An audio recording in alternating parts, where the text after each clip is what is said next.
কোরআন হাদিস শাসনতন্ত্র রাসূল আমার নেতা, উৎসাহ মোর চির অম্লান ইতিহাস বীর গাথা। এক আল্লাহ ছাড়া আমার দিলে, এক আল্লাহ ছাড়া আমার দিলে নেই তো কারো ভয়। এক আল্লাহর গোলাম আমি, এই তো পরিচয় আমার, এই তো পরিচয়। আল কোরআনের সৈনিক আমি, নেই তো কোনো ভয়। এক আল্লাহর গোলাম আমি, এই তো পরিচয় আমার, এই তো পরিচয়। ঠিক কিনা? তুমি সুদের টাকায় প্রাসাদ গড়ো, ঘুষ ছাড়ো না, দিন দুঃখী না খেয়ে মরে খবর রাখো না। ঘুষ খেয়ে অবিচার করো সাজিয়া প্রধান তুমি, ঘুষ খেয়ে অবিচার করো সাজিয়া প্রধান তুমি। কেমন মুসলমান তুমি, কেমন মুসলমান তুমি, কেমন মুসলমান তুমি। নবীর উম্মত দাবি করো, সুন্নাহ মানো না, নবীর অপমানে তোমার হৃদয় কাঁদে না। তুমি নবীর উম্মত দাবি করো, সুন্নাহ মানো না, নবীর অপমানে তোমার হৃদয় কাঁদে না। তুমি বিজাতীয় সংস্কৃতিতে শোভেছ পরাণ, তুমি বিজাতীয় সংস্কৃতিতে শোভেছ পরাণ তুমি। কেমন মুসলমান তুমি, কেমন মুসলমান তুমি, কেমন মুসলমান তুমি। রমজান এলে রাখো না রোজা, দিনকে করো আঘাত, পয়সা করির নেই তো অভাব, দাও না তো যাকাত। রমজান এলে রাখো না রোজা, দিনকে করো আঘাত, পয়সা করির নেই তো অভাব, দাও না তো যাকাত। তুমি ইমানদারির বড়াই করো, নেই তোমার ঈমান, তুমি ইমানদারির বড়াই করো, নেই তোমার ঈমান তুমি। কেমন মুসলমান তুমি। কারা কারা আমার মতো বিবাহিত? হাত তুলেন সামনে থেকে। এই আসলেই বিবাহিত আপনারা? এতগুলা মানুষ। তাকবীর কি আওয়াজ কম হবে না ছোট হবে? বেশি হবে? বেশি হবে? নারায়ে তাকবীর। দাড়ি পাকা হইলো, জোর আছে আলহামদুলিল্লাহ। আরো একবার হোক, নারায়ে তাকবীর। এই পোলাবেন যাই, বাবার কাজা আদায় করেন। শুধুমাত্র বিবাহিতরা, লিল্লাহে তাকবীর। দেখছেন বিবাহ করছে। এবার অবিবাহিত যারা জওয়ান তারা হাত তুলো, যাদের বউ নাই, ফকির মিসকিন তোমরা হাত তুলো। এরা কম আজকে, এরা নিশ্চিত ঠকবে, ঠিক না? ঠকবে না? নারায়ে তাকবীর।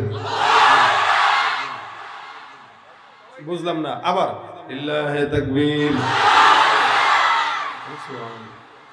আওয়াজ তো মনে হইতেছে এদেরই বেশি নাকি? হ্যাঁ, এই আওয়াজটা শেষমেশ থাকবে। আমরা শুধুমাত্র আমাদের জবানকে কার জন্য খুলবো? আল্লাহ পাকের জন্য জবান খুলে সওয়াব না গুনাহ? এই যে আল্লাহু আকবার বললেন, সওয়াব হয়েছে? সুবহানাল্লাহ, এই যে সুবহানাল্লাহ বললেন, সওয়াব হয়েছে? কি সওয়াব? বলে একবার সুবহানাল্লাহ বলবেন তো জান্নাতে ফলের গাছ লেগে যাবে। এখন যারা বলেছেন তাদের জান্নাতে আরেকটা গাছ লেগে গেছে, এখন যারা বলেছেন আরেকটা লেগে গেছে। যত সওয়াব কামাইতে চান ততবার জবান খুলতে হবে, ঠিক না? কিন্তু জবান কার জন্য খোলা হবে? কারণ আমরা কার গোলাম? আমরা কার গোলাম? আল কোরআনের সৈনিক আমি, নেই তো কোনো ভয়। এক আল্লাহর গোলাম আমি, এই তো পরিচয় আমার, এই তো পরিচয়। এই পৃথিবীর সবই নকল, এই পৃথিবীর সবই নকল, আসল কিছুই নয়। এক আল্লাহর গোলাম আমি, এই তো পরিচয় আমার, এই তো পরিচয়। আল কোরআনের সৈনিক আমি, নেই তো কোনো ভয়। এক আল্লাহর গোলাম আমি, এই তো পরিচয় আমার, এই তো পরিচয়। কোরআন হাদিস শাসনতন্ত্র রাসূল আমার নেতা। গাথা,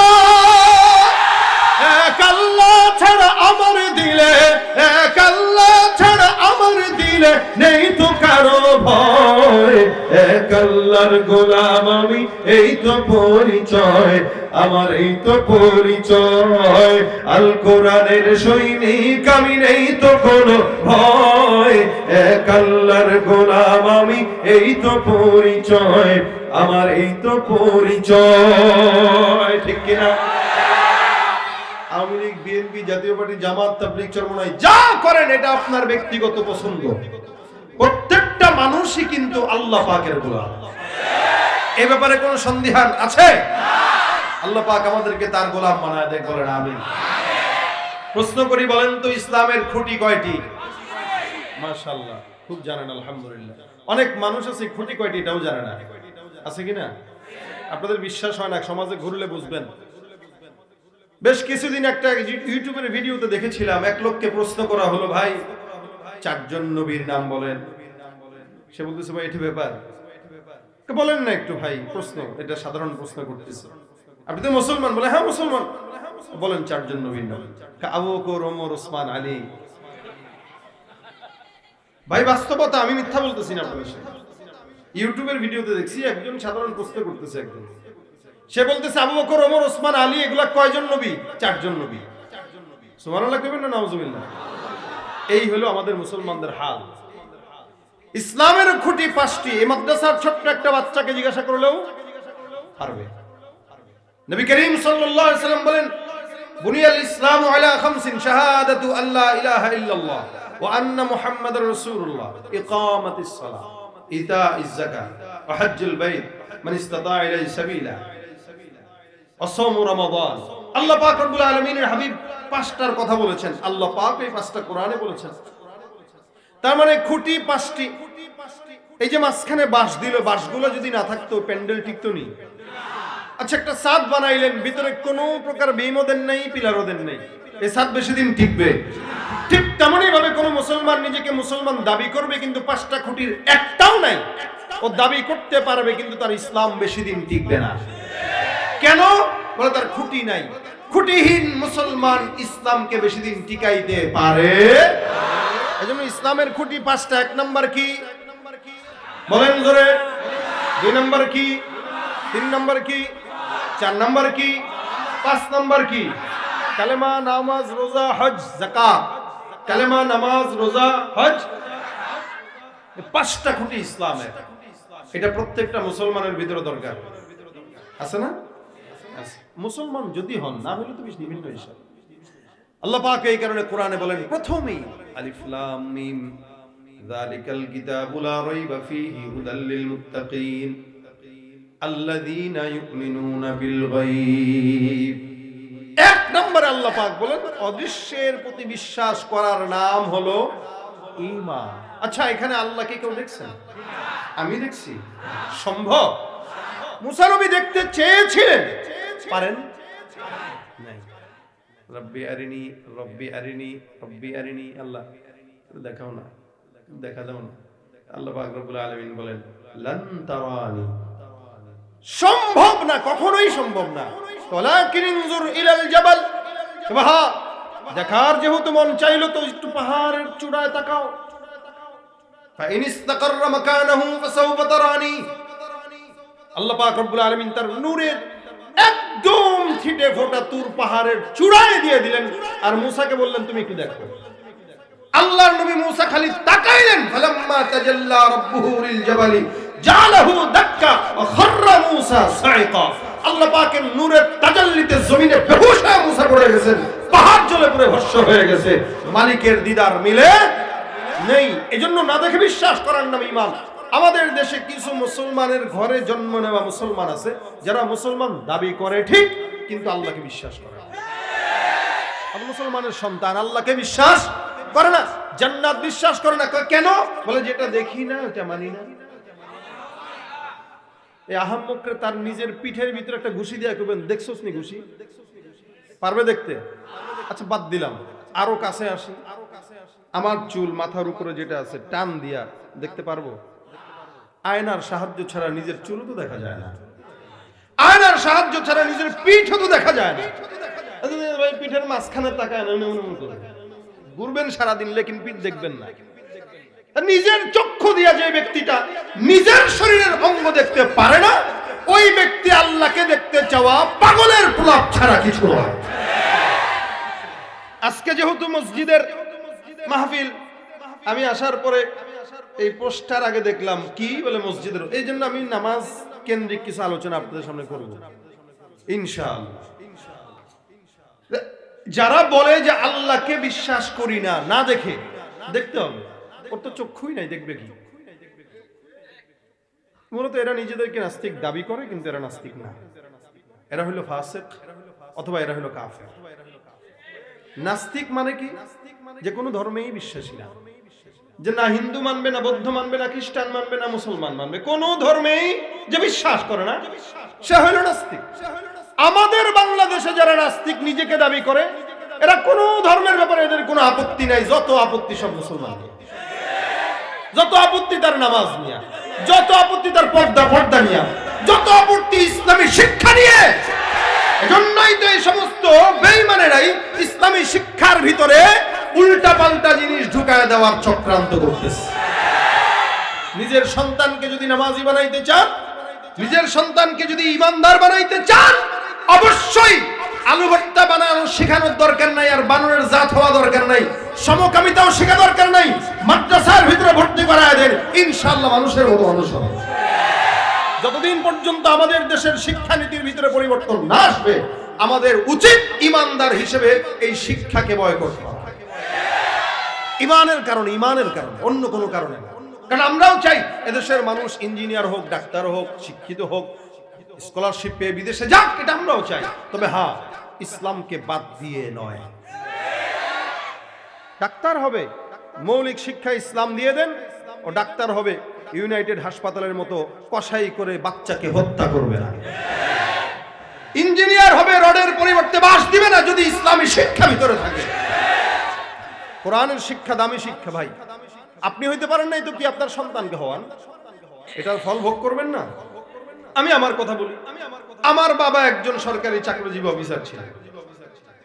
উনি কোনোদিন মাদ্রাসার বারান্দাতেও যান নাই, কিন্তু দ্বীনি কারণে, তবলিগের মেহনতের কারণে আমাকে মাদ্রাসায় পড়াইছে।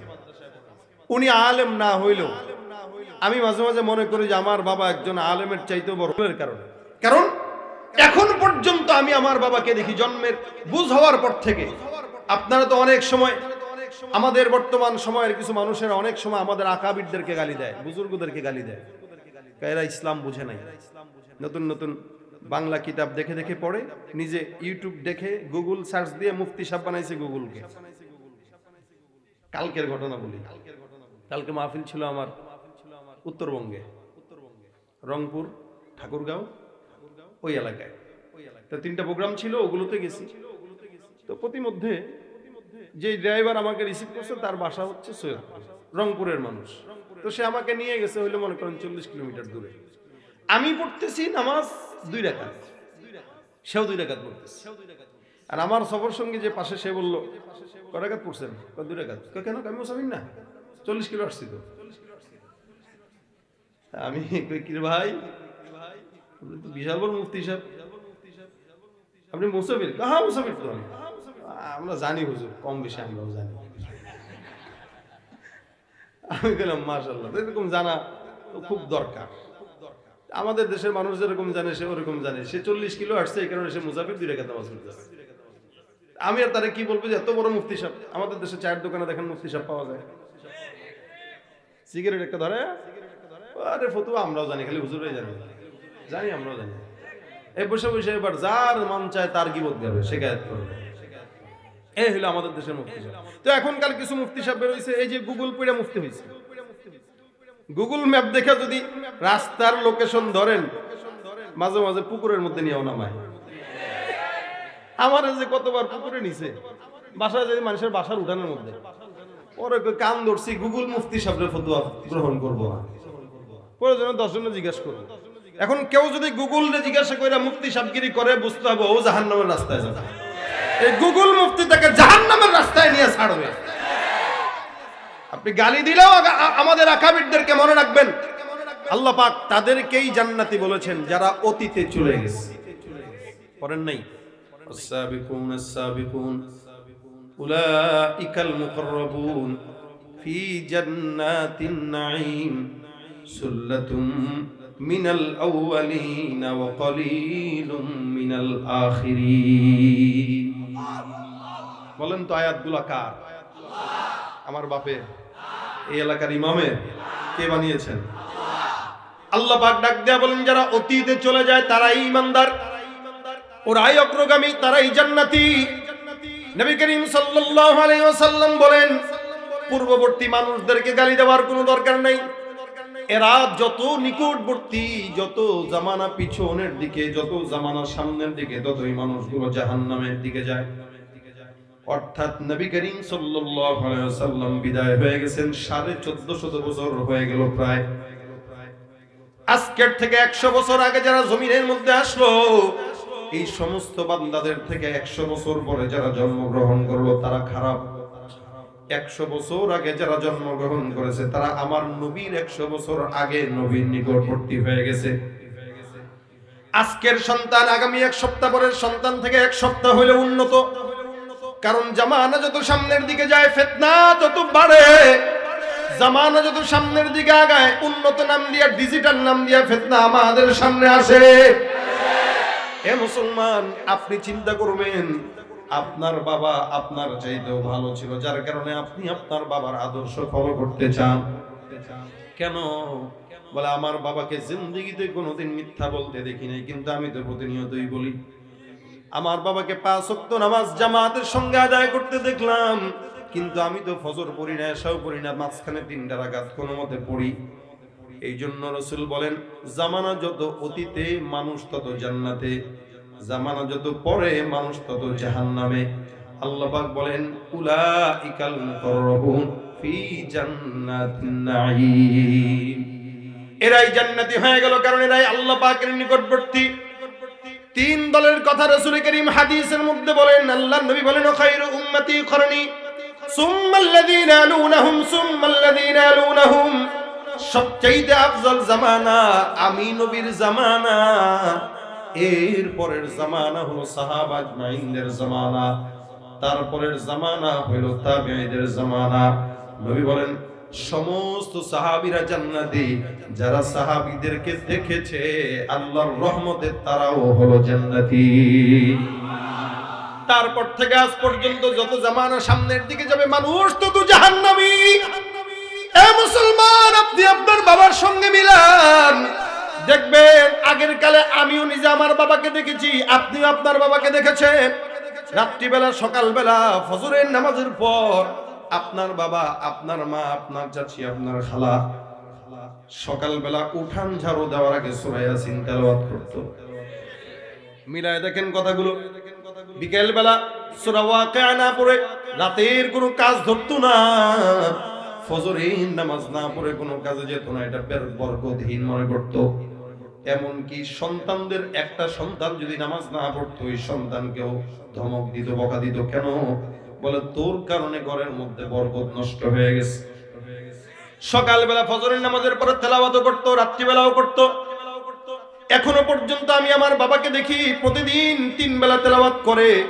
আলহামদুলিল্লাহ, বুঝ হওয়ার পর থেকে আমি দেখেছি, আমাদের বুঝ হওয়ার পরে আমি জানতাম, এখনো পর্যন্ত মনে আছে, সকালবেলা যখন ঘুম ভাঙতো আমার বাবার কোরআন তেলাওয়াতের আওয়াজে আমাদের ঘুম ভাঙতো। আর বর্তমান সময়ের বাচ্চাদের ঘুম ভাঙে মা আর বাবার ফেসবুক আর ইউটিউবের আওয়াজে। তুমি নবীর উম্মত দাবি করো, সুন্নাহ মানো না, নবীর অপমানে তোমার হৃদয় কাঁদে না। তুমি নবীর উম্মত দাবি করো, সুন্নাহ মানো না, নবীর অপমানে তোমার হৃদয় কাঁদে না। তুমি বিজাতীয় সংস্কৃতিতে ছুপেছো পরাণ, তুমি বিজাতীয় সংস্কৃতিতে ছুপেছো পরাণ। তুমি কেমন মুসলমান, তুমি কেমন মুসলমান তুমি, কেমন মুসলমান তুমি। রমজান এলে রাখো না রোজা, দিনকে করো আঘাত, পয়সা করির নেই তো অভাব, দাও না তো যাকাত। রমজান এলে রাখো না রোজা, দিনকে করো আঘাত, পয়সা করির নেই তো অভাব, দাও না তো যাকাত। তুমি ইমানদারির বড়াই করো, নেই তোমার ঈমান, তুমি ইমানদারির বড়াই করো, নেই তোমার ঈমান। তুমি কেমন মুসলমান তুমি, কেমন মুসলমান তুমি, কেমন মুসলমান। আসলে নাই সকালবেলা ঘুম থেকে উঠে আগে মোবাইলটার দিকে নজর যায়, কি বলেন? ফজরের নামাজের সময় উঠলো, তাহাজ্জুদের সময় উঠলো, আগে মোবাইলের দিকে নজর। জোহরের সময় মোবাইলের দিকে নজর। মসজিদের ভিতরে গেছে, সুন্নত নামাজ শেষ, সুন্নত পড়ার পরে ফজর ফরজ নামাজ দাঁড়ানোর মধ্যে 5 মিনিট সময় বাকি। এই 5 মিনিটের মধ্যে বারবার মোবাইলটা চেক করে, কে নিয়ে আবার মেসেজ দিল, কে নিয়ে আবার ফোন দিল, কেউ নিয়ে ইউটিউবে নক করলো, কে নিয়ে ভিডিওতে কল করলো। এ মুসলমান, এই জন্য নবী বলেন জামানা যত নিকটবর্তী আল্লাহ পাকের নিকটবর্তী, আমার নিকটবর্তী, জামানা যত আমি রাসূলের নিকটবর্তী, মানুষগুলো তত আমার নিকটবর্তী। আর জামানা যত পিছনে, জামানা যত সামনে, জামানা যত কিয়ামতের দিকে আগায়, মানুষগুলো তত গোমরাহ আর ফিতনাবাজ হয়ে যায়। এই জন্য এরা আমাদের আকাবিরদেরকে গালি দেয়। কিন্তু আমাদের আকাবিররা যদি আপনার কথা মতো ইসলাম কম বুঝেই, তারা কিন্তু জান্নাত বুঝছে। আমরা ইসলাম অসংখ্য বুঝার পরও আমরা জাহান্নাম বুঝি, জান্নাত বুঝি না। যার কারণে সেলফির নাম দিয়ে হাসতে হাসতে আমরা নিজেরা জাহান্নামের দিকে আগাই, আমাদের হুঁশ নাই। ভাইরা আমার, আল্লাহ পাক রব্বুল আলামিন এই কারণে বলেন বান্দা তো গুনাহ করবে, এটাই স্বাভাবিক। আল্লাহ পাক রব্বুল আলামিনকে কেউ যদি না দেখে বিশ্বাস করে, এটাই ঈমান। ইমানদার বান্দা গুনাহ করবে, এটাও স্বাভাবিক, কারণ ইমানদারকে আল্লাহ পাক বয়ান করেছেন। আল্লাহ পাক জায়গায় জায়গায় ইমানদার আর মুমিনদেরকে ওয়াজ করেন। এ মুসলমান, ইমানদার বান্দা ঈমান আনার পর বান্দার সর্বপ্রথম অন্যতম একটা কাজ কি? সাহাবা আজমাইন রাসূলকে বলতেন, ইয়া রাসূলুল্লাহ, ঈমান আনলাম, এখন কি কাজ? নবী বলতেন, ঈমান আনার পর এখন তোমার জন্য অন্যতম কাজটা যেটা সর্বপ্রথম, সেটা হলো সালাত। আল্লাহ পাক ডাক দিয়া বলেন, আল্লাযীনা ইউমিনুনা বিল গায়বি ওয়া ইউকিমুনাস সালাহ, যারা ঈমান আনে, সালাত প্রতিষ্ঠা করে।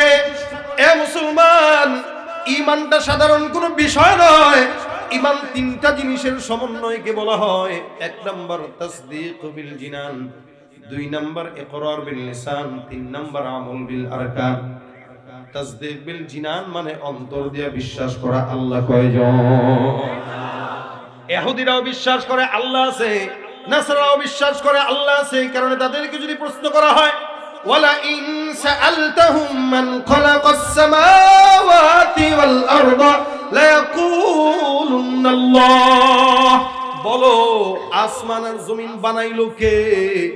এই সমস্ত বেঈমানের বাচ্চারাও বলবে আল্লাহ, কিন্তু তারাও বলে আল্লাহ, আমরাও বলি আল্লাহ। পার্থক্য আছে না নাই?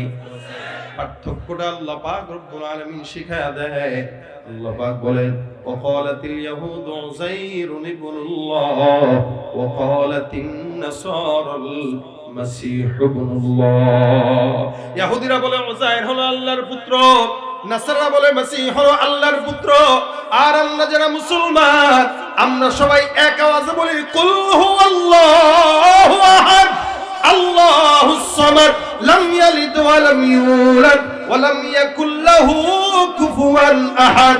এই জবানের মধ্যে যদি কেউ তালা দেয়, গলার মধ্যে যদি কেউ ছুরি দেয়, আর যদি ডাক দিয়ে বলে, এই বল আল্লাহর সঙ্গে অন্য কেউ আছে, আমরা কাহা শাহাদাত বরণ করতে রাজি হইব।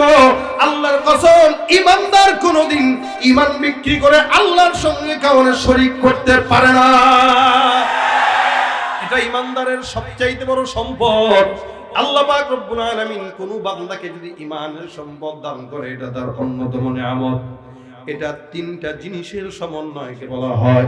1 নাম্বার তাসদীক বিল জিনান, অন্তর দিয়ে বিশ্বাস করবে আল্লাহ আছে না নাই। এই টাইপের মুমিন আমরা সবাই বিশ্বাস করি। 2 নাম্বার ইকরার বিল লিসান, বিশ্বাস করলেই হয় না, জবান দিয়ে স্বীকার করা লাগে। জবান দিয়ে স্বীকার করে বলবেন আশহাদু আল্লা ইলাহা ইল্লাল্লাহ ওয়া আশহাদু আন্না মুহাম্মাদার রাসূলুল্লাহ। এটা জবান দিয়ে স্বীকার করার কাজ। এই জন্য নবী বলেন জাদ্দিদু ঈমানাকুম, ঈমানকে নবায়ন করো। কারণ আমরা আমাদের গুনাহের কারণে অসংখ্য সময় আমরা ঈমান হারা হয়ে যাই। এই কারণে নবী করিম বলেন মাঝে মাঝে ঈমানটাকে নবায়ন করো। বলেন লা ইলাহা ইল্লাল্লাহ মুহাম্মাদুর রাসূলুল্লাহ। মুফাসসিরিন ইকরাম বলেন আযানের জবাব যদি কোনো বান্দা 5 বার দৈনিক দেয় ইনশাআল্লাহ ওই বান্দা বেঈমান হবে না। কেন? আযানের জবাব দিতে গেলে কালেমা পড়া লাগে কি লাগে না? লাগে। তো সুতরাং আযানের জবাব 5 বার দিবেন অন্তত ঈমানদার যদি থাকতে চান। ইকরার বিল লিসান হলো জবান দিয়ে স্বীকার করা। যেমন নাকি জবান দিয়ে স্বীকার না করলে বিশ্বাস করলে ঈমানদার হওয়া যায় না। আল্লাহর নবীর আপন চাচা আবু তালেব নবীকে বিশ্বাস করত। বিশ্বাস শুধু নয়, আল্লাহর নবীকে যেই পরিমাণে সহযোগিতা করলো কোন মানুষ রাসূলকে এমন সহযোগিতা করে নাই। ইহুদি হওয়ার পর, বিধর্মী হওয়ার পর এরপরও নবীকে সহযোগিতা করেছে। আল্লাহর নবী যখন সাকরাতুল মাউতের সময় চাচার কানে কানে যায় বলেন চাচা একটা বারের জন্য আপনি আমার কানের মধ্যে পাঠ করেন লা ইলাহা ইল্লাল্লাহ, আল্লাহর কাছে আজীবনের গুনাহ মাফ করে আমি আপনার জন্য জান্নাতের ফয়সালা করে দিব। আবু তালেব ডাক দিয়া বলে না না আমার পাগল পাইছিনি, পরবর্তীরা যারা সবাই আমার গাদ্দার বলবে। আবু তালেব নবীকে এত মহব্বত করার পর, আল্লাহকে বিশ্বাস করার পর, নবীকে বিশ্বাস করার পর শুধুমাত্র স্বীকার না করার কারণে চিরস্থায়ী জাহান্নামী। এই কারণে ঈমানের শর্ত 3টার মধ্যে ইকরার বিল লিসান হলো 2 নম্বর শর্ত। 3 নম্বর শর্ত হলো আমল বিল আরকান, অর্থাৎ শরীয়তে আল্লাহ পাক যত হুকুম আহকাম দান করেছেন এই সকল হুকুম আহকাম মানা, নিষেধগুলো মেনে চলা, এটার নাম হলো ঈমান। আমাদের বাংলাদেশে বিশ্বাসও আছে, আমাদের বাংলাদেশে স্বীকারও আছে, কিন্তু 3 নম্বর যেটা মানা এটা নাই, ঠিক কিনা? যার কারণে অসংখ্য মুসলমান নজরের মধ্যে পড়ে। কিন্তু যুবকদেরকে নামাজের কথা যদি বলা হয় হাসি দিয়া কয় হুজুর প্যান্টের মধ্যে সমস্যা আছে না নাই? নামাজের কথা বললেই প্যান্টের সমস্যা। আরে বাচ্চা একটা যার 1.5 বছর 2 বছর ওই না প্যান্ট না পাক করতে পারে, যেই বুড়ার বয়স 30 বছর হওয়ার পরে কয় প্যান্টের সমস্যা, লুঙ্গিতে সমস্যা। ফার্মেসিতে যাবেন যে তার সাইজ অনুযায়ী প্যাম্পাস পরায় দিবেন যেন প্যান্ট না পাক করতে না। কি পাগলের পাগল, প্যান্টের সমস্যা মানে প্যান্টে দাঁড়ায় মতো। আর এমন চিকন প্যান্ট পরে দূর থেকে দেখলে মনে হয় 2টা সুপারি গাছ। কথা ঠিক কিনা? যে বাঁশ যেরকম উপর দিয়ে খালি কাপড় টাঙায় দিছে, ওর পায়ের অবস্থা এরকম। ওকে ভাই বৈশা বৈশা প্রস্রাব করেন, চিকন প্যান্ট পরছি বসা যায় না, কষ্ট। পাগল বলছে কে তোমারে টাকা দিয়ে জেলখানায় ঢুকা, এরা কথা বুঝে নাই। যে প্যান্ট পরলে বসা যায় না, ঠিক মতো দৌড়ানো যায় না, ওই প্যান্ট পরার দরকার কি? এটা তা পরার সাথে খালি থাকে। আর এমন প্যান্ট পরে যেটা 14 জায়গায় ছিঁড়া, হাঁটুতে আছে, রানে আছে, পিছনেও আছে, ভাব নিয়ে এসে হাঁটে, সেই টপ সেই সব। এমন একটা অবস্থা। মানুষ গ্রামগঞ্জে যদি যায়, মনে করেন গ্রামের একদম খাঁটি একটা মহিলা যে কোনোদিন ফেসবুকের ছোঁয়াও পায় নাই, ও যখন দেখে বাবা কোন জায়গায় অ্যাক্সিডেন্ট করছো, আরে একটু আদর করে দিই, একটু বরফ লাগাই দিই। তাহলে কিসের বরফ লাগাবেন? কয় যে রানের ভিতরে হাঁটুর মধ্যে ছিঁড়া। লা হাওলা, এটা ছিঁড়া না তো, এটা স্টাইল। তোর এই ছিঁড়া যদি স্টাইল হয় তা আমার কুকুরও তো তোর সেটি স্টাইলিস্ট। উলঙ্গপনা যদি আধুনিকতা হয়, এদেশের গরু ছাগল কুকুর বিড়াল তোমার চাইতেও আধুনিক। এটা আধুনিকতা নয়, এটা উলঙ্গপনা, বেহায়াপনা, ঠিক কিনা ধরে কয়। এই জন্য ভাইরা আমার খুব বুঝবেন, বর্তমানে মুসলমান দাবি করেনওয়ালা মানুষের অভাব নাই, কিন্তু মুসলমান কম। এই কারণে আল্লাহ পাক বলেন ইয়া আইয়ুহাল্লাযীনা আমানু দুখুলু ফিস-সিলমি কাফা। ঈমান আনা যায় 2 জিনিসের মাধ্যমে, মুসলমান হওয়া যায় 3 জিনিসের মাধ্যমে। ঈমান আনবেন, বিশ্বাস করবেন, স্বীকার করবেন, আর মুসলমান হবেন। যা কিছু আল্লাহ দিয়েছে সব মেনে মেনে মুসলমান হবেন, ঠিক কিনা? নামাজ যারা পড়ে না তারা কি মুসলমান? এটা নবী বলেছেন। নবী বলেন যার নামাজ নাই তার ঈমান নাই। আল্লাহর নবী সাল্লাল্লাহু আলাইহি সাল্লাম বলেন কালেমার পরে নামাজ, আল্লাহ পাক কোরআনের মধ্যে বলেন ঈমানের পরে নামাজ, ইয়ুকিমুনাস সালাহ, নামাজ প্রতিষ্ঠার কথা আল্লাহ পাক রব্বুল আলামিন বলেন। নামাজ প্রতিষ্ঠা মানে নিজে পড়ার নাম প্রতিষ্ঠা না, আমি নিজে পড়বো এটা আদায়, নিজেও পড়বো 10 জনকেও পড়াবো, এটা হলো প্রতিষ্ঠা। বাংলাদেশের নামাজ যদি প্রতিষ্ঠা থাকতো, সংসদ অধিবেশন চলা অবস্থাতে প্রধানমন্ত্রী সহ মন্ত্রী পরিষদ এমপি পরিষদের সবাই সংসদ বাদ দিয়া নামাজে দাঁড়ায় যাইত। এটা নামাজ প্রতিষ্ঠা। যেমন সৌদিতে আছে নামাজের সময় তো দোকানপাট বন্ধ, কোনো ব্যবসা বাণিজ্য চলবে না। আল্লাহ পাক ডাক দিয়া বলেন ইদা নুদিয়া লিস-সালাতি মিন ইয়াউমিল জুমআ ফাসআউ ইলা যিকরিল্লাহ ওয়া দারুল বাই। হে মুমিন, নামাজের জন্য যদি ডাকা হয়, আমি আল্লাহ পাক রব্বুল আলামিন ঘোষণা করলাম, আযানের সময় হয়ে গেল, নামাজের সময় হয়ে গেল, ডাক চলে আসলো, হাইয়া আলাস সালাহ হাইয়া আলাল ফালাহ। আর দোকানদারি নয়, আর ব্যবসা বাণিজ্য নয়, সব বন্ধ করে দাও আর আল্লাহর জিকিরের জন্য দৌড় দিয়া মসজিদে ঢুকে যাও। এটাই হলো মুমিনের কাজ, এটাই হলো মুসলমানের পরিচয়। এই সমাজে যারা মুসলমান দাবি করে কিন্তু নামাজ পড়ে না, এমনও তো আছে নামাজ সারা জিন্দেগিতে কবে পড়ছে ভুলে গেছে। আরে ভাই, এমন শয়তান, এর কোনো কাজ, শয়তানের কোনো কাজ, গুনাহের কোনো কাজ তার কাজা নাই, সব আদায়, একটা গুনাহ তার কাজা নাই। নামাজের কথা বলবেন, যত অজুহাত আছে সব। নবী বলেন ঈমানদার আর কাফেরের মধ্যে পার্থক্য কি? সালাত। ঈমানদার আর কাফেরের মধ্যে পার্থক্য কি? সালাত। এই জন্য আল্লাহ বলেন হাজার হাজার ঈমানদাররা যদি গুনাহ করে, বান্দা যখন নামাজ আদায়ের জন্য ওযু করবে, আল্লাহর নবী বলেন ওযুর সাথে সাথে আল্লাহ পাক বান্দার অঙ্গ দিয়া বান্দার গুনাহগুলো ঝরে দিবে। হ্যাঁ, ইমাম আযম আবু হানিফা নিজের চোখে দেখতেন, কোন বান্দা যদি চুরি করে এসে বলতো, ওযু করতো ওনার সামনে, উনি বলতেন এই চোর, করতে চুরি করছিস? না না না, কি বলেন, আমি চুরি করছি নাকি? বেটা, তোর গুনাহ ঝরে যাচ্ছে তোর হাত দিয়া চুরির, আমি দেখতেছি চোখে। আযম আবু হানিফাকে গালি দেওয়া সহজ, তার মানা অনেক কঠিন, তার মতো হওয়া অনেক কঠিন। ইমাম আযম আবু হানিফা তাবেঈ ছিলেন, হাদিস বর্ণনা করছেন স্বয়ং সাহাবাদের থেকে। সুবহানাল্লাহ। নবী বলেন যে আমাকে দেখলো অথবা আমাকে যারা দেখেছে তাদেরকে দেখলো, এরা সব জান্নাতি। এই হাদিস অনুযায়ী ইমাম আযম আবু হানিফা জান্নাতি। গালি দেওয়া সহজ, হওয়া কঠিন। উনি চোখে দেখতেন। নবী বলেছেন কেউ যখন ওযু করে, চোখের দিয়া ওযু যখন মুখ ধোয়ার সাথে সাথে চোখের গুনাহ ঝরে যায়, হাত ধোয়ার সাথে সাথে হাতের গুনাহ ঝরে যায়, পা ধোয়ার সাথে সাথে পায়ের গুনাহ ঝরে যায়। এমন কি আল্লাহ পাক রব্বুল আলামিনের হাবিব বলেন কিয়ামতের ময়দানে আমি রাসূলের উম্মতের সংখ্যা হবে 80টা কাতার। সুবহানাল্লাহ।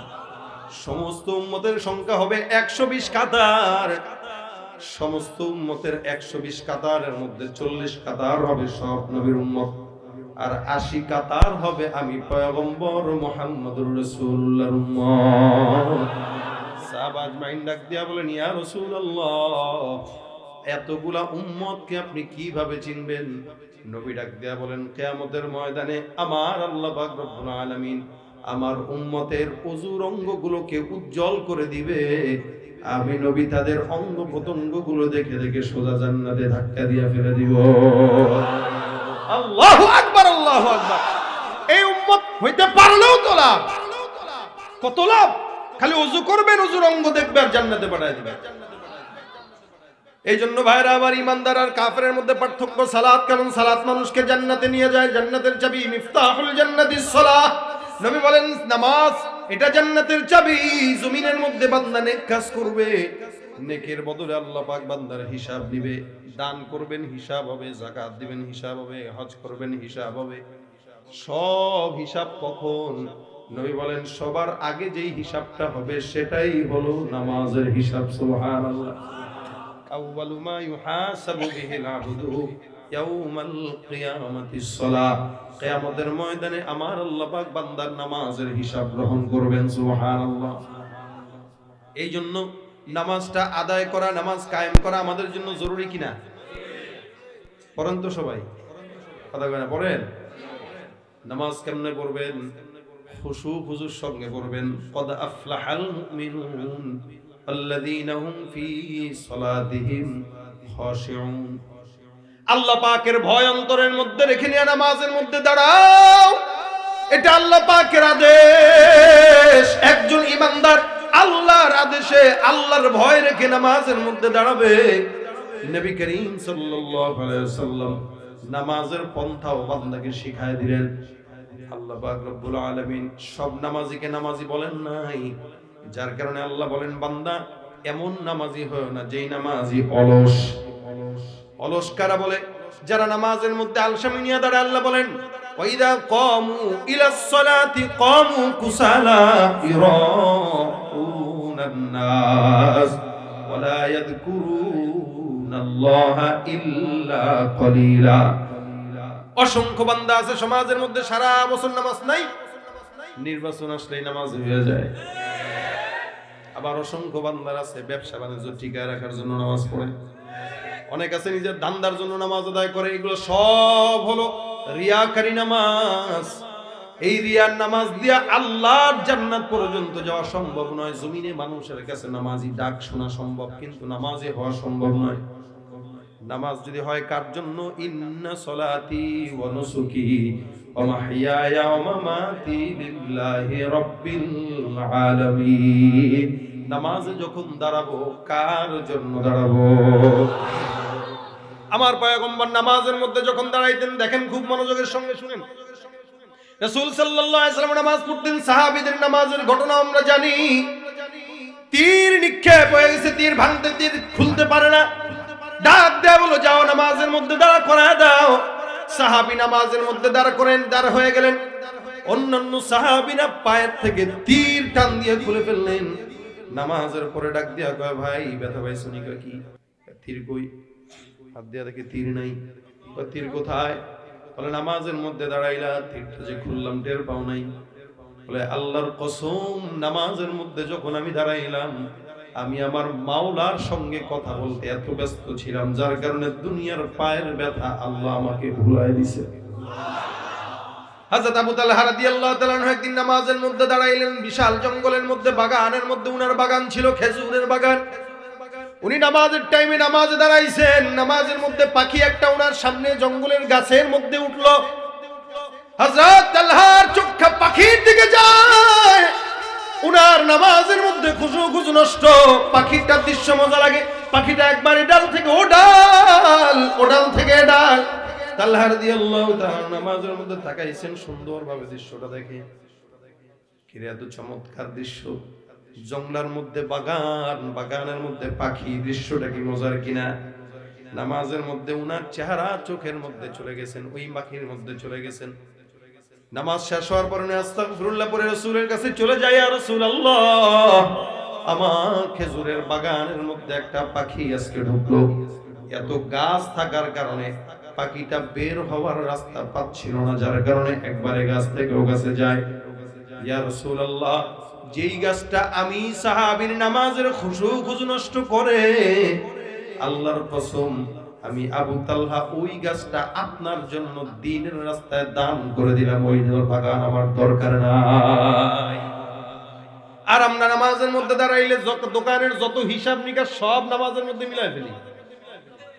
নবী করিমও নামাজ পড়তেন, আমাদেরও নামাজ। আল্লাহর নবী একবার নামাজে দাঁড়াইলেন, সাহাবা আজমাইন পিছনে। সাহাবা একরাম নামাজের পরে ডাক দিয়া বলেন, ইয়া রাসূলুল্লাহ, নামাজের মধ্যে তাকায় দেখলাম যেন কি যেন খাইতে যান। রাসূল কয়, তোমরা বুঝলা কেমনে? সাহাবারা কয়, হুজুর নামাজের মধ্যে আপনার দিকে তাকাইছে। হ্যাঁ, নামাজের মধ্যে এটাও তাদের ইবাদত ছিল। রাসূল কয়বার তাকবীর উঠাইতেন, কয়বার রুকুর মধ্যে যায়, কেমনে রুকুতে যেতেন, কেমনে দাঁড়াইতেন, কেমনে সিজদায় যেতেন। কখনো কখনো আর চোখে চোখে রাসূলকে অবলোকন করাও সাহাবাদের জন্য ছিল ইবাদত। সাহাবীরা বলে, বিতাহরিকিল লিহিয়া, আপনার দাড়ি যেন উঠছে। আপনি একবার কি যেন ধরেন, আবার এরকম করেন, আবার ধরতে যান, আবার এরকম করেন। ইয়া রাসূলুল্লাহ, নামাজের মধ্যে আপনার দাড়ি নড়াচড়ার কারণে বুঝলাম আপনি নামাজে কিছু একটা খাইতে যান, ধরতে যান।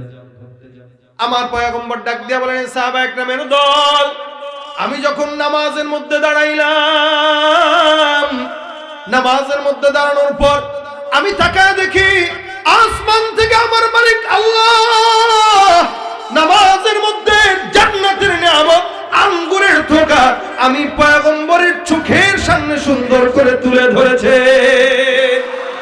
নামাজের মধ্যে আঙ্গুরের থোকা যখন আমার সামনে আসলো, আমি পয়গম্বর চিন্তা করলাম ধরবো কি ধরবো না, ধরবো কি ধরবো না। জান্নাতের নিয়ামত আল্লাহ পাক আমাকে নামাজের মধ্যে দেখায় দেয়, আর আপনার আমার নামাজের মধ্যে শয়তান 14 বার ধোকা দিয়া কয় দেখ ফোনটা দিছে কে। এ মুসলমান, আল্লাহর নবী নামাজে খুশু খুশু রক্ষা করার জন্য বললেন নামাজ এমন ভাবে হোক, কারণ নামাজ বান্দার ইবাদতের মূল, বান্দার নামাজ জান্নাতের চাবি। নামাজের হিসাব আল্লাহ পাক বান্দার আগে নিবে। এই জন্য আল্লাহ পাক রব্বুল আলামিন সব নামাজীদেরকে নামাজি বলেন নাই, কিছু নামাজিকে বদদুয়া করলেন।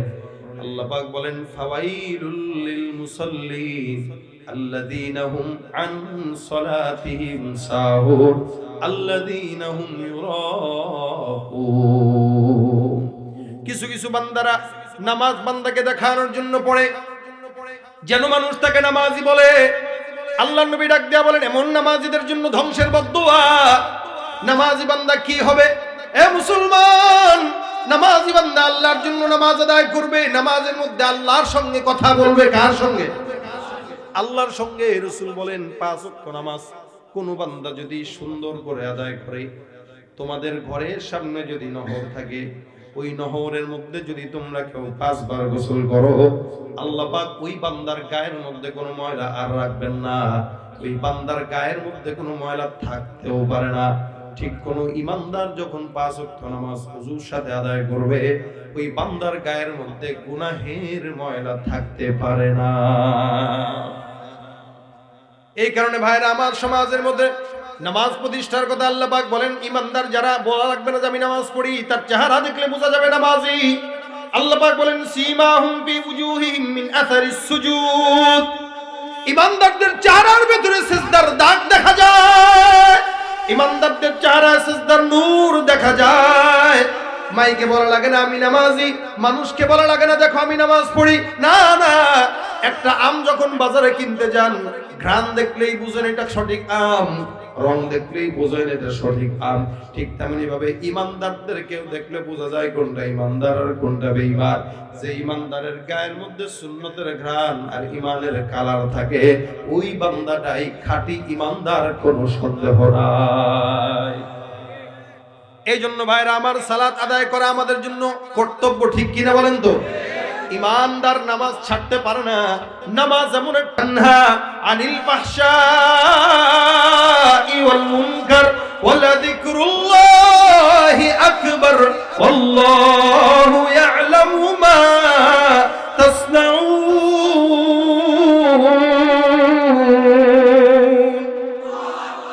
নামাজ এমন একটা ইবাদত, যে ইবাদতটা বান্দার সকল গুনাহ থেকে বান্দারে বাঁচায়। ফাহশা, মুনকার, দুইটা শব্দ আল্লাহ পাক আয়াতের মধ্যে বর্ণনা করেন। ফাহশা মানে ইচ্ছাকৃত গুনাহ করা, কেউ কাউকে গালি দেওয়া, কেউ কাউকে খারাপ বলা, কেউ কারো অন্যায় করা, কেউ কারো জায়গা চুরি করা, এগুলো হলো ইচ্ছাকৃত গুনাহ। মুনকার গুনাহ হলো বান্দা অনিচ্ছায় যে গুনাহটা করে। আল্লাহ পাক বলেন কোন বান্দা যদি নামাজ শুদ্ধ মতো আদায় করে, ওই বান্দার ইচ্ছাকৃত অনিচ্ছাকৃত সব গুনাহ থেকে বান্দাকে আল্লাহ হেফাজত করবে। আমাদের দেশে নামাজি যারা আছে, এরা নামাজ পড়ে কোন মতে দায় সারা। রাসূল নামাজের মধ্যে জান্নাতের নিয়ামত দেখতো, আর আমরা নামাজের মধ্যে মসজিদের সামনের ক্যালেন্ডার মুতালা করি। বুঝেন নাই? সামনে যা ক্যালেন্ডার আছে সব পড়ে নামাজ আদায় আছে। আলহামদুলিল্লাহ রাব্বিল আলামিন আর রহমানির রহিম মালিকি ইয়াউমিদ্দিন ইয়াকা না'বুদু ওয়া ইয়াকা নাস্তাইন। কলমের স্বর কেন্দ্রীয় জামে মসজিদের নামাজের সময়সূচি। আচ্ছা, ইহদিনাস সিরাতাল মুস্তাকিম সিরাতাল লাযিনা আন'আমতা আলাইহিম গায়রিল মাগদুবি আলাইহিম। ফজরের নামাজ কয়টায়? 5:50। ও আলহামদুলিল্লাহ লাল বাতি জ্বলাকালীন সুন্নতের নিয়ত করা নিষেধ। আচ্ছা, হয় কি হয় না? নাই আপনাদের মসজিদের সামনে আবার পড়তেছে আলিফ লাম মিম যালিকা। মোবাইল বন্ধ রাখা, মসজিদে মোবাইল ফোন বন্ধ রাখুন। ও মোবাইল খুলেন, যত পেরেশানি সব নামাজ, যত পড়ালেখা সব নামাজ। কতবার যে নামাজের সময়সূচি সে নামাজে পড়ছে, মুখস্থ হয়ে গেছে। এটা হলো তার নামাজ। আবার কত ঢঙ্গের নামাজ আছে দেখবেন, নামাজ পড়তেছে সামনে খালি কেউ যায় এভাবে হাত দিয়ে রাখবে, মানে যেতে দিবে না দেয়াল। কেউ যদি আবার নামাজে কেউ একটু দূরে দাঁড়ায়, হাত টান দিয়া পাশে, বুঝেন নাই মনে, এটা টান দিয়ে ধরে পাশে রাখবে। কোনো মতে বাচ্চারে মনে করেন মায়ে সাজায় টুজায় দিচ্ছে, যা বাবার সাথে নামাজ পড়ে আস। কারণ পাশে এসে পোলাপান তো যতই বুঝাক দুষ্টামি তো করেই। এখন সাথে নিয়ে আসছে, দাঁড়াইছে, সামনে একটা গেছে সেজদা দিছে, নামাজের মধ্যে এরকম বসে বসে বুঝাইতেছে, খাত দিমু মায়ের, দুষ্টামি করিস, সব নামাজ হইতেছে। এই হইল আমাদের নামাজের হাল, যার কারণে আমরা নামাজ পড়ি ঠিক মসজিদ থেকে বের হয়ে টুপিটা মাথায় দিয়ে সিগারেট ধরাই। আর সৌদিতে গেলে কত প্রকার নামাজ যে আছে ভাই, সুবহানাল্লাহ। ওযু ছাড়া নামাজ লাগাতার আল্লাহ তুল চলতেছে। আমি গতবার রোজার পরে মসজিদে হারামে বসে বসে এশার নামাজের পরে তেলাওয়াত করতেছে। আমার পাশে একজন বসা ঘুমাইতেছে শুইয়া, নাক টেনা খাঁ আওয়াজ হইতেছে। তা তেলাওয়াত করতেছে, হে নামাজের ঘুমাইতেছে খুব আরামে। তো ভাবছি ওযু করে টরে মসজিদে আবার ঢুকবে, কিন্তু এখানে তো একবার ঢুকলে বের হওয়া মুশকিল, আবার বের হইলে কত দূরে যাওয়া লাগে। এখন যেই আকামত শুরু করছে, বাস আল্লাহু আকবার আল্লাহু আকবার, সুন্দর করে দাঁড়াইস, নামাজ দিব্যি পড়তেছে। পড়ার পরে নামাজ শেষ হওয়ার পর আমি তার দিকে আমরা তাকাই না, তাকায় দেখতেছি সে বাঙালি কিনা। বাঙালি হইলে বেল থাকে বা আলামত তো থাকে, চেহারা দেখলে তো বোঝা না কেটা বাঙালি। আমি তো বাংলাদেশি, কিন্তু আমরা দেখলাম মানুষের ফিলিপাইন না তো ইন্দোনেশিয়া। এখন এই লোক যে কোন দেশি এটা তো বোঝার উপায় নাই, আর আমি বোঝার চেষ্টা করতেছি আসলে সে কোন দেশি। তা কিছুক্ষণ পরে বললাম আল্লাহ হাজি মিনাইন, এখন এমন করে। আমি বললাম মিন আইনা, কি এমন হয়েছে নি, মানে কি? আমি তারে বললাম কাকা আপনি বাঙালি? কয় আমি বাঙালি না কাকা, কলকাতা। ও আচ্ছা কলকাতা। কাকু আপনি যে ওযু ছাড়া নামাজ পড়লেন কাকু, এটা কি হলো? কাকু তুমি জানো না এটা তো ওযু ছাড়া হারামে, তো ওযু ছাড়া নামাজ হয়। আমি তো ঘুমাইলেন তো আপনি, তো ঘুমাইলে তো ওযু ভাঙে না। কি বলেন? কাকারে বললাম কিছুক্ষণ বুঝায় টুজায়, মনে মনে করলাম কাকা তো খুব ভালো কথা বলছে, তার মানে হারাম শরীফে যদি কেউ হাওয়াও ছাড়াতে ওযু যাবে না, তো ভালো। কি বড় মুফতি সাহেব এই দেশে যে পাওয়া যায়, দিব্যি নাক টেনে ঘুমায় আর নামাজে দাঁড়ায় যায়। হুঁশ নাই, জ্ঞান নাই যে ওযু ছাড়া নামাজ, ওযু নামাজের জন্য শর্ত। এক সাহাবী নামাজে দাঁড়াচ্ছেন, 3 বার রাসূল বলেছেন নামাজ তুমি আবার পড়ো। রাসূল কয় তুমি বুঝো না, আবার ওযু করে আসো সুন্দর করে, তারপর নামাজে দাঁড়াও। তবে ওযু হলো নামাজের জন্য কি শর্ত। ওযুই যদি শুদ্ধ না হয়, নামাজও তো শুদ্ধ হয় না। তা আমরা নামাজ পড়ি, গুনাহও করি, নামাজ পড়ি, ঘুষও খাই, নামাজ পড়ি, সুদও খাই। ভাই এটা তো এলাকায় সুদখোর। না সুদখোর হইলো ভাই মাশাআল্লাহ 5 ওয়াক্ত নামাজ জামাতে পড়ে, আসেনি? সুদের টাকা বাপরে বাপ, 1 টাকাও কাজা আদায় করে না, সব নগদ। ধার চাবেন, টাকা দেন না 10,000।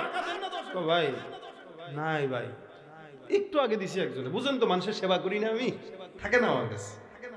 বাতিজা কাকার কাছে টাকা দিয়েছে, কাকা 10,000 টাকা দেন। বাবারে তুই যেমন সবসময় চাস, 1 মাস আগে যেতে পারছ না? আমি তোরে দিতে পারি না, কত মানুষরা আমি গিফট করি, হাদিয়া দেই, আমি সেবা করি, এটা আমার দায়িত্ব। তুই আগে যাবি না? জানে যে ভাতিজা তারে সুদ দিবে না, এই কারণে দেয় না। ভাতিজাও বুঝে, আস্তে করে একদিন কয় কাকা 10,000 টাকা দেন, 1,000 বাড়ায় দেবো। আমি দেখি তোর চাষির কাছে আসেনি, কথা কয় না। তুমি সুদের টাকায় প্রাসাদে গড়ো, ঘুষ ছাড়ো না, দিন দুঃখী না খেয়ে মরে, খবর রাখো না। ঘুষ খেয়ে বিচার করো সাজিয়া প্রধান তুমি, ঘুষ খেয়ে বিচার করো সাজিয়া প্রধান তুমি। কেমন মুসলমান তুমি, কেমন মুসলমান তুমি, কেমন মুসলমান। নামাজের সাথে নাই পরিচয়, মানো না কোরআন। নামাজের সাথে নাই পরিচয়, মানো না কোরআন। তুমি কেমন মুসলমান। আচ্ছা রাগ করতেছেন আপনারা কেউ? এই সমাজে এরকম ঘুষখোর আছে নি? কেউ যদি বলে ভাই ও ঘুষ খাইলো নামাজ পড়ে, আপনি বলবেন ও নামাজ পড়ে না, অভিনয়। আর নামাজি কোনোদিন ঘুষ খাইতে, নামাজি সুদ খাইতে, কোনো অভিনয় করে, যা করে সব অভিনয়, ওর নামাজ না, এটা ফাইজলাম। এরা হলো তারা আল্লাযীনা হুম আন সালাতিহিম সাহুন আল্লাযীনা হুম ইউরাউন, দেখানোর জন্য নামাজ পড়ে। এই কারণে নামাজ পড়বো কার জন্য বলে? আল্লাহর জন্য। 2 রাকাত পড়েন, আল্লাহর জন্য পড়েন। এতবার দরকার নাই নামাজ পড়া, তাহাজ্জুদ পড়া, এত নামাজ দরকার নাই, অল্প পড়েন, তবে আল্লাহর জন্য পড়েন। 5 ওয়াক্ত নামাজ যদি কেউ ঠিকমতো আদায় করে, ওই ইমানদার, কোনো সন্দেহ। তবে 5 ওয়াক্ত পড়া লাগবে। নবী করিম যেমন বলেছেন ঈমান আর কুফরির মধ্যে পার্থক্য নামাজ, ঠিক নবী এটাও বলেছেন মুনাফিক আর ঈমানদারের ভিতরে পার্থক্য হলো ফজর আর এশা। যে ফজর পড়ে না, এশা পড়ে না, ও মুনাফিক। কি? ও মুনাফিক, যে ফজর আর এশা পড়ে না। মুনাফিক জোহরও পড়ে, আসরও পড়ে, মাগরিবও পড়ে, কিন্তু এশাও পড়ে না, ফজরও পড়ে না। এই জন্য দেখবেন ফজরের নামাজের পরে বাইরে হাঁটলে আবহাওয়াটা ভালো লাগে কিনা, একদম ঠান্ডা, নীরব, সুন্দর, ভদ্র, পবিত্র। কেন? ফজরের সময় কোনো মুনাফিকের নিঃশ্বাস জমিনে থাকে না, সব ঘুমায়, ঘরের মধ্যে সব ঘুমায়, যত ইমানদারের নিঃশ্বাস থাকে। এই কারণে ফজরের রক্তটা পবিত্র রক্ত, ওই সময় যে উঠে সারা দিনের বরকত আল্লাহ তাকে দান করে।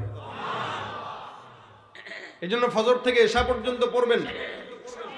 হাত তুলেন কারা কারা নামাজ পাস করবেন। আল্লাহ তুমি আমাদেরকে তৌফিক দান করো, একটা ওয়াক্ত নামাজ যেন আমার কাজা না হয়। হাত নামান। আজকে যারা নিয়ত করছেন, এখন থেকে যদি নিয়ত করেন, কেন?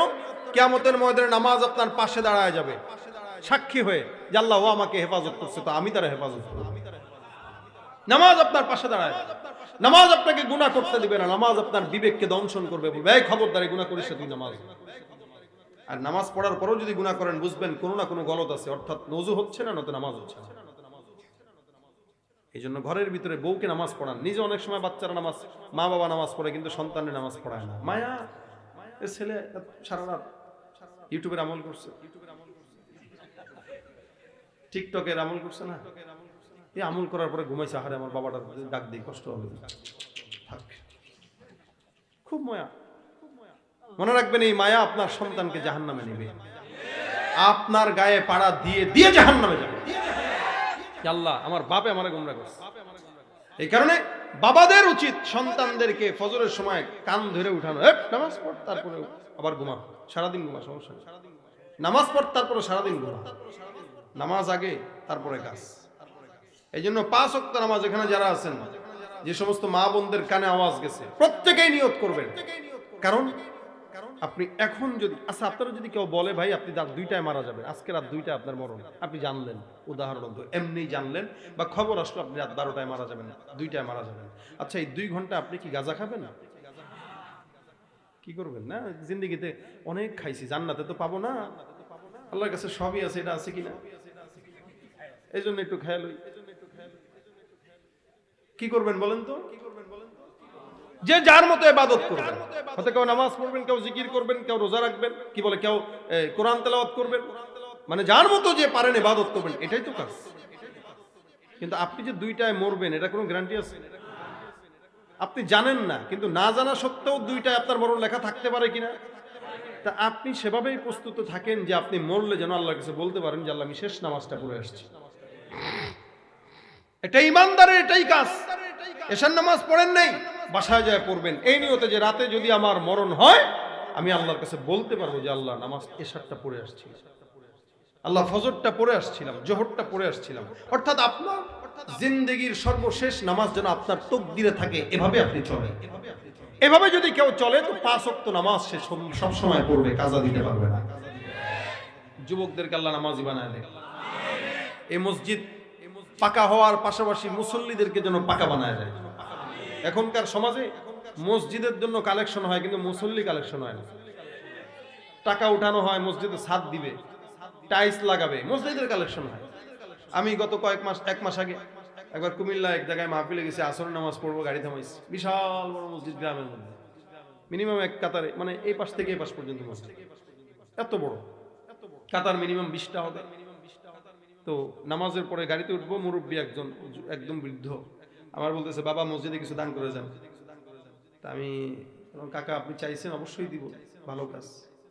তো তো কেন কি করবেন মসজিদের কেন কালেকশন হইতেছে উপরে 2 তলা হবে আমাকে ভালো মাশাআল্লাহ আসরের সময় কয়জন লোক হইছে কাকা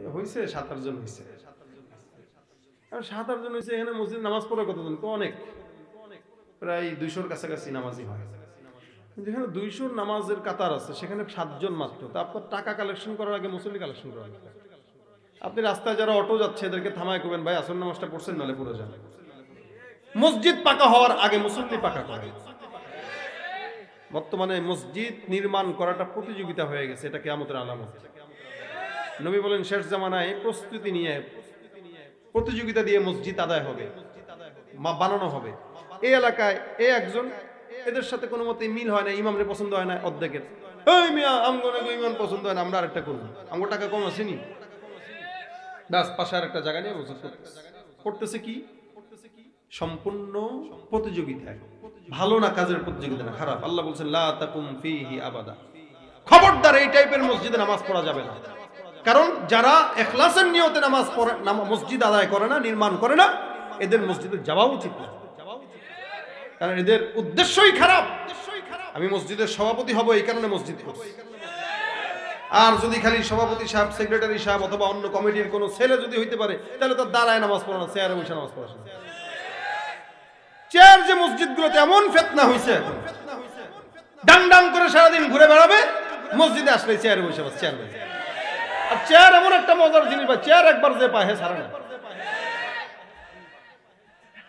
আপনারা অন্যদিকে নিয়ে না আন্দাজে কইলাম আর কি চেয়ার মসজিদে চেয়ার কে নিবে যে একদম বয়োবৃদ্ধ যার মাজুরাত আছে সে নিবে জোয়ান পোলাপান সারাদিন ফুটবল খেলে এই মসজিদে আসে দিবেন চেয়ারের পায়ে ভাঙ্গা নামাজ পড়ে কি দরকার মসজিদে চেয়ার নিয়ে আল্লাহর সামনে কিসের বেড়া গেল কারণ আমরা যখন আল্লাহর সামনে দাঁড়াই তখন আমরা কার সাথে কথা বলি আপনি কোন বেড়া হইছেন আপনি আল্লাহর সামনে বসে বসে নামাজ পড়েন আপনি প্রধানমন্ত্রীর সামনে তো আপনি দাঁড়ায় দাঁড়ায় কথা বলবেন বসে কথা বলার সাহস নেই আপনার আপনি প্রধানমন্ত্রীর সামনে গেলে আতরের ডিব্বায় গোসল করে পড়ে যাবেন আর মসজিদে গেলে আপনি গায়ের মধ্যে গন্ধ সিগারেটের উপরে গেছেন নামাজ তা নামাজ কেমনে কবুল হবে বলেন জর্দা দিয়া পান খায় তারপরে মসজিদে গেছেন মুখ ধন নাই গন্ধ কেমনে পড়লেন নামাজ আপনি আল্লাহর সামনে দাঁড়াই না আপনার উচিত তো ছিল পকেটে আতর রাখবেন আতর মেখে তারপরে নামাজে দাঁড়াবেন এটা উচিত আতর রাখবেন পকেটে আতর দিয়া পরে দাঁড়াবেন এই নিয়তে যে আল্লাহ তোমার সামনে দাঁড়াইতেছে একটু গ্রান দিলাম আর কি আল্লাহ পাক খুশি হয়ে যাবে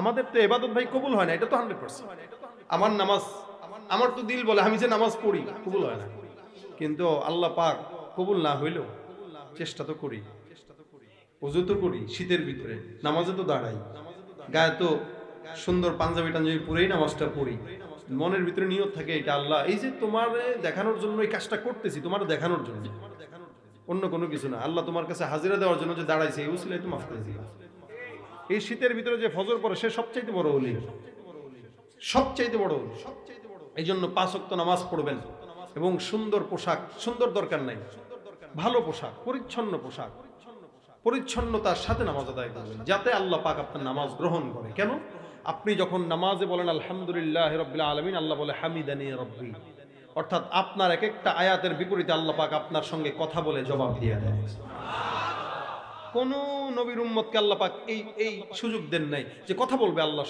স্বয়ং আল্লাহ নামাজের ভিতরে আপনার সাথে আমার সাথে কথা বলে 5 বার কথা বলবেন আল্লাহর সাথে এতে আবার কৃপণতা কিসের আল্লাহ পাক আমাদেরকে নামাজ 5 ওয়াক্ত আদায় করার জামাতের সাথে তৌফিক দান করুন এই মসজিদকে পাকা বানানোর আগে মুসল্লি পাকা বানায় দিন এবং মসজিদকে আল্লাহ পাক ভরপুর বরকত দান করুন যারা মসজিদ পরিচালনায় আছে এদেরকে আল্লাহ পাক কবুল করুন বলেন আমিন প্রত্যেকটা সমাজের মুসল্লি যদি এই নামাজি হয়ে যায় মানুষেরা মুসলমানরা এই সমাজের ভিতর থেকে গুনাহ এমনিই দূর হয়ে যাবে রাত 12টা পর্যন্ত বয়ান শোনার পরে ফজর যদি আজকের এই সবাই পড়েন আমার তো বিশ্বাস আজকের মাহফিল কামিয়াব হওয়ার জন্য এতটুকু যথেষ্ট আর কিচ্ছু দরকার নাই নিয়ত করছেন তো পড়বেন কারণ কমিটিরা টাকা পয়সা খরচ করে আপনাদেরকে দিনের কিছু কথা শোনার জন্য সুযোগ করে দিয়েছে আপনারাও আসলেন যেহেতু নিয়ত করে ফেলবেন এক একটা মাহফিল থেকে এক একটা জিনিস নেব আর শিখব তো ইনশাআল্লাহ আল্লাহ পাক কামিয়াবি দান করবেন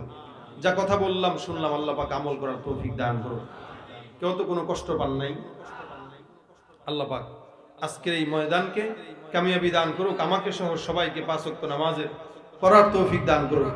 ইনশাআল্লাহ আপনাদের যে আবদার এটা রক্ষা করব।